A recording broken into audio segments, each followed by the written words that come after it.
All right, let's just dive right in. We've all been there, right? It's a crazy weeknight, you're exhausted, you're starving, and the mere thought of pulling together a wholesome, satisfying dinner feels like this impossible puzzle. But what if I told you the solution to that weeknight dinner stress is actually an incredibly easy-to-build culinary masterpiece? Welcome to this explainer, where we're going to break down exactly how to bake chicken lasagna. And honestly, this isn't just about throwing a bunch of ingredients into a pan. It's practically simple, elegant food architecture. We're going to look at the exact blueprints to construct a dish that's going to completely transform your evening routine. To really set the stage here, just listen to this promise from our source. Paired with a simple green salad and some crusty bread, this chicken lasagna makes for an easy weeknight meal. I mean, just picture that scene for a second. You've got this steaming, bubbly, golden brown lasagna sitting right in the center of your table. Next to it, a crisp, vibrant green salad and a basket of warm, crusty bread just waiting to soak up every last drop of that extra sauce. Sounds like a weekend luxury, doesn't it? But the true beauty of this specific recipe is its pure efficiency. It's designed literally for a regular Tuesday night. Now, looking at a recipe list can sometimes feel a little overwhelming, so let's break our building materials down into 3 logical columns so you can really grasp the structure.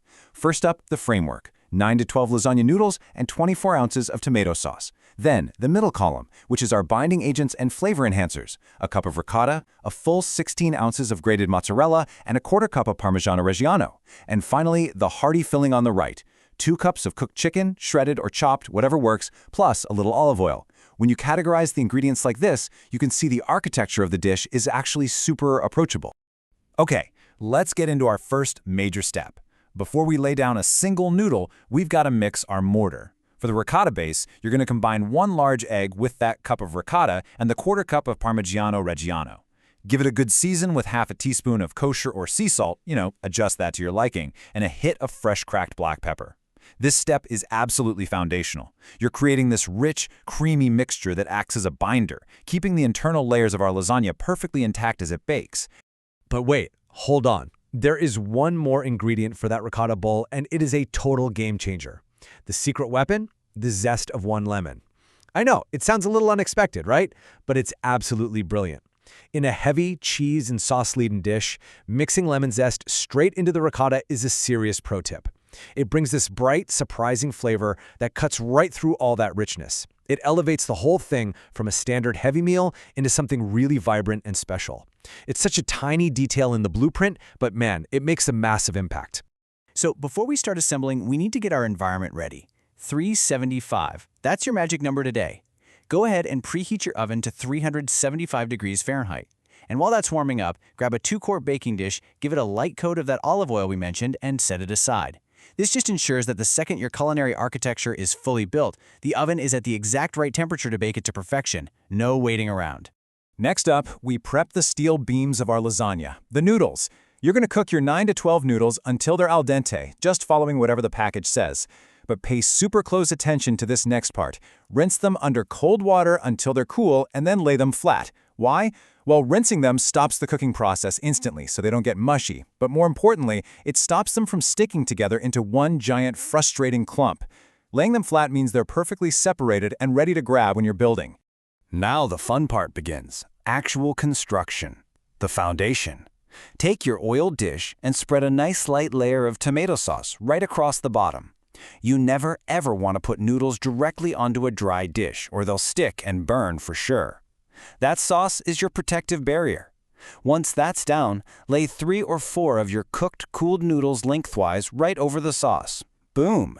You've just successfully laid the ground floor of your easy chicken lasagna. And now we catch our rhythm. Honestly, this is where the process gets almost meditative. We're establishing our repeating architecture.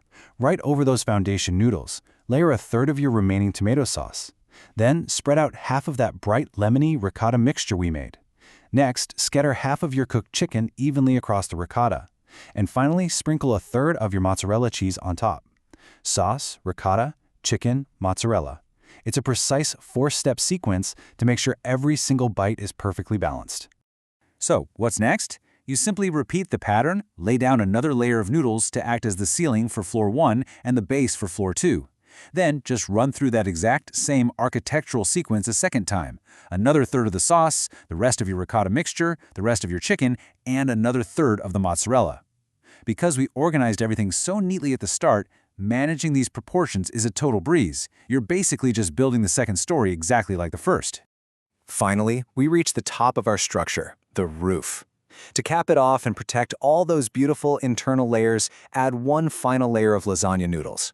Over those, spread whatever tomato sauce you have left. Make sure the pasta is totally covered so it doesn't dry out. And then the grand finale. Cover the entire top with your remaining mozzarella. This top layer is destined to bubble up, melt into a golden blanket, and seal in all the incredible moisture we just built. Your architecture is totally complete. And now it's time for the transformation. 45. You're going to bake this masterpiece in that 375-degree oven for about 45 minutes.